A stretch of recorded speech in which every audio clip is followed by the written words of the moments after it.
J'ai pris un jour cette photo de l'enfant qui pleure dans une église pour exprimer ce que mes mots n'ont pu dire quand j'avais 8 ans et demi, et que je divaguais seul dans les couloirs d'une colonie de vacances. Cela devenait froid, là-bas à Seigne, dans le Cantal, après avoir été violenté par un prêtre devant une quinzaine d'enfants. Voici ce que cette photo m'évoque. Combien d'enfants qui pleurent sous les bombes, la faim et la violence, sur des routes ou dans le recoin d'une maison, d'une institution et d'un hôpital. Cette larme est aussi la leur. Quelle plus grande injustice que de porter atteinte au plus vulnérable d'entre nous qu'est l'enfant. L'innocence de ses jeux, sa joie de vivre disparaissent sous la cupidité d'un regard qui est en train de le posséder.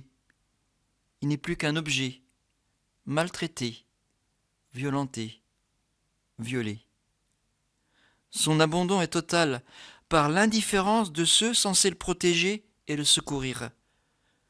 Comment ce fut possible dans une maison où est proclamé le prochain et en premier le petit, le fragile? La larme de l'enfant manifeste tout le contraire. Elle ne cesse de couler de sa solitude, de sa souffrance, de son besoin d'être aimé.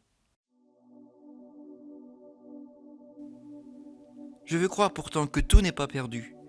La vie n'attend qu'une chose, de briller au fond de ses yeux.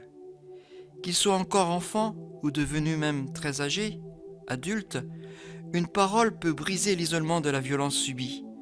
De cette parole peut naître un grand désir. Écoutez bien. Oui, c'est possible de rendre justice à cet enfant abîmé.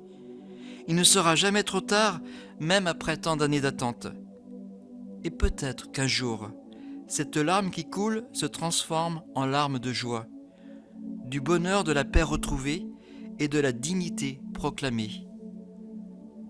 Sois fier, petit enfant, tu es beau, tu es grand, tu es digne.